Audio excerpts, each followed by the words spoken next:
रे डायग्राम्स में 4 important race को पढ़ेंगे और उन 4 रेस में से रे डायग्राम बनाते वक्त हमें 2 की जरूरत पड़ती है। तो पहले हम 4 इंपॉर्टेंट रेस पढ़ेंगे। वो कौन सी है 4 इंपॉर्टेंट रेस? उसमें से पहली वाली है number 1, a ray which is incident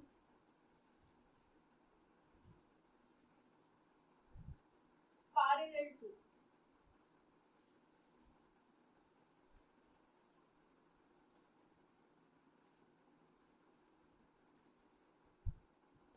a ray which is incident parallel to the principal axis। मतलब पहली रे हम वो कंसीडर करेंगे जो मिरर की तरफ जा रही है और किस तरह से जा रही है, इस तरह से जा रही है कि वो प्रिंसिपल एक्सिस के पैरेलल है। बहुत ध्यान से करना है इसको, क्योंकि इसमें फिर बहुत सारे डाउट्स आने लगते हैं और ये बहुत आसान है, पर थोड़ा सा समझना है। Our first ray which we may need for drawing a ray diagram is a ray which is incident parallel to the principal axis. इसको जरा पढ़ते हैं, इसमें होता क्या है। ये हमारा कौन सा मिरर है? ये हमारा कॉनकेव मिरर है, क्योंकि ये बाहर से सिल्वर है, इसका अंदर का सरफेस रिफ्लेक्टिंग है। ऐसा मिरर कॉनकेव होता है। ये पोल से, this is our principal axis, this is pole. अब हमारी रे कैसी है? Ray which is incident parallel to principal axis. ये रे है, ये रे प्रिंसिपल एक्सिस के पैरेलल है। So a ray which is incident parallel to the principal axis after reflection by the mirror passes through focus. ये रहा इसका focus, ये रिफ्लेक्ट होकर फोकस से पास होगी। Which is incident parallel to the principal axis after reflection passes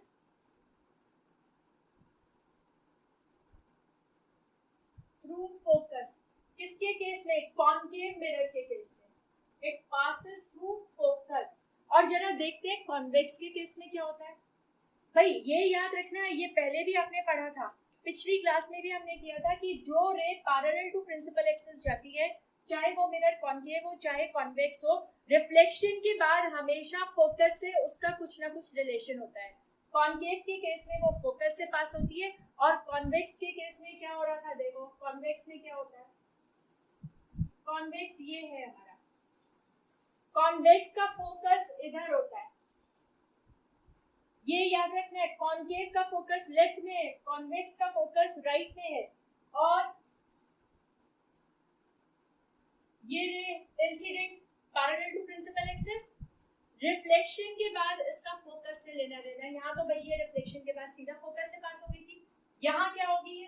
यहाँ पर ये इस तरह से रिफ्लेक्ट हो जाएगी कि यहाँ कोई ऑब्जर्वर खड़ा है तो उसको ये रे कहाँ से आती हुई दिखाई देगी? फोकस से आती हुई दिखाई देगी। ठीक है, यहाँ पर एक्चुअली फोकस से पास हो रही है और यहाँ पर फोकस से आती हुई दिखाई दे रही है। और appears to be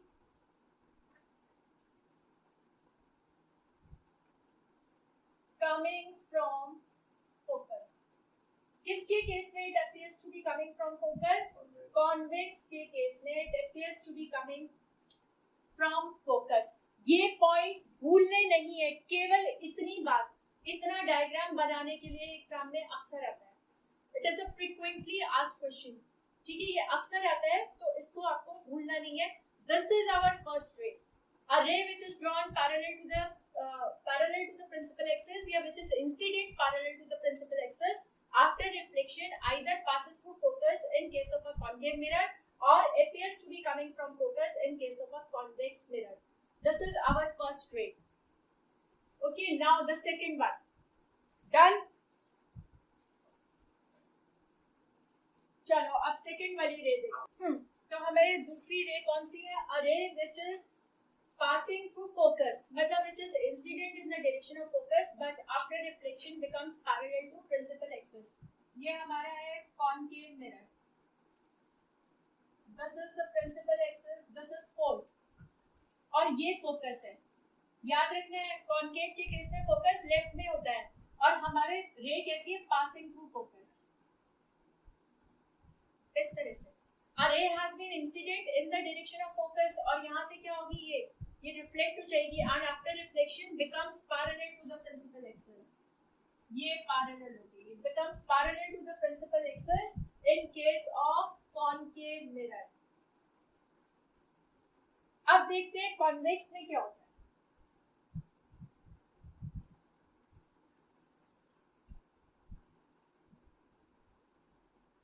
कॉन्वेक्स के केस में a ray which is again incident through focus, मतलब कॉन्वेक्स के केस में it is not incident through focus, it's just not possible क्योंकि फोकस इस साइड है और रे इधर से इंसिडेंट हो रही है.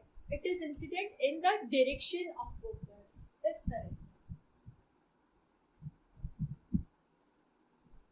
a ray which is incident in the direction of focus after reflection, ये रिफ्लेक्ट हो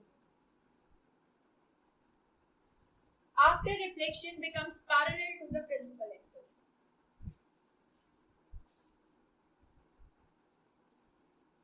और यहाँ पर लिख लेते हैं और is incident in the direction of focus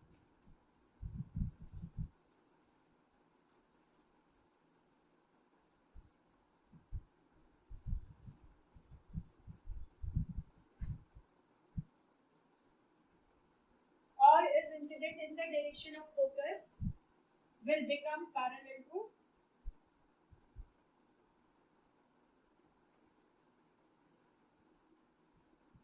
the principal axis. Just once again, a ray passing through focus after reflection, a ray passing through focus after reflection, मतलब ray which is incident such that it passes through focus in case of a concave mirror after reflection becomes parallel to principal axis, while in case of a convex mirror it is incident in the direction of focus.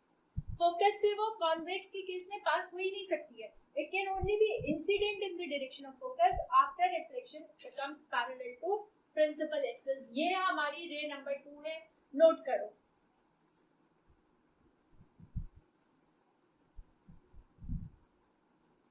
Yes, array. Third one is array which is passing through center of curvature, means which is incident on a concave mirror in such a way that it passes through center of curvature, or in case of a convex mirror, it is incident in the direction of C. Then after reflection, it retraces its path. अपने path पर वापस आ जाती है. चलो जरा देखते हैं इसको. ये रहा हमारा कॉन्केव. F आपको मालूम है जितना पोल से F की दूरी है उतनी ही F से C की दूरी है. ठीक है, क्योंकि जो रेडियस ऑफ कर्वेचर होता है उसका मिड पॉइंट होता है फोकस. अब हमने क्या किया है, रे को इंसिडेंट किया है such that it is passing C, इस तरह से पास हुई. तो यहाँ से जब रिफ्लेक्ट होगी इसी रास्ते पर वापस हो जाएगी. The ray is going to retrace its path. और अगर हमारा कॉन्वेक्स है mirror,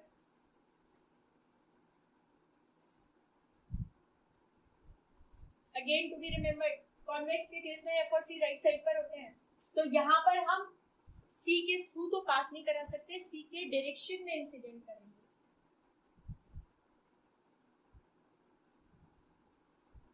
A ray of light is incident in the direction of C, then it retraces its path. It retraces its path. This is our third ray, a ray which is incident in the direction of C, or which actually passes through C after reflection through the mirror, retraces its path. Retraces its path. ऐसा क्यों होता है? Path को retrace क्यों करती है? Why so? Why so? ऐसा क्यों हो रहा है? पाथ को retrace क्यों कर रही है रे? क्योंकि जब वो C के थ्रू पास होती है तो the ray is incident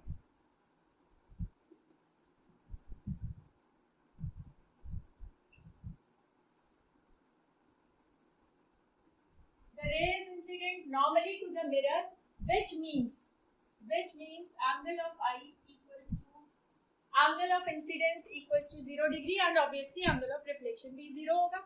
जितना angle of incidence होगा उतना ही angle of reflection होगा. ये रीजन होता है इसका ये रीजन होता है. सो our third ray is C के थ्रू जो भी रे गई है वो वापस गई अपना रास्ता वहीं पर लौट आएगी, अपना रास्ता रिट्रेस करेगी.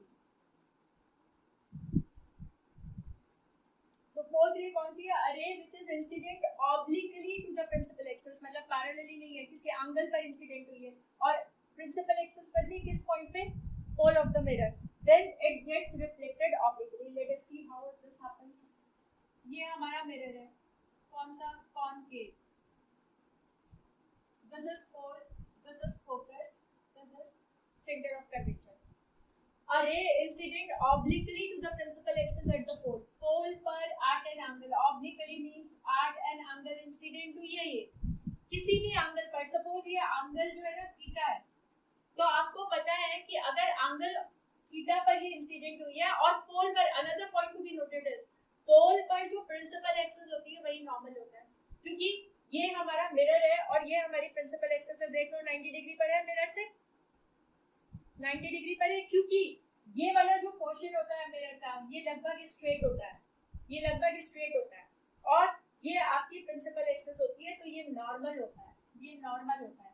यहाँ पर एंगल थीटा पर अगर एक रे इंसिडेंट हुई है, इसका मतलब angle of incidence is theta, then angle of reflection should also be theta. तो यहाँ पर ये रे रिफ्लेक्ट होगी in such a manner that this angle of reflection is also theta. This is how it happens. And in case of a convex mirror, the same thing takes place again.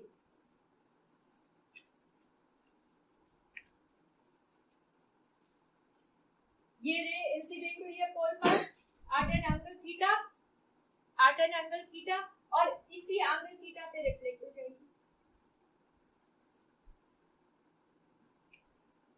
So a ray which is incident obliquely to the principal axis at the pole gets reflected according to the first law of reflection.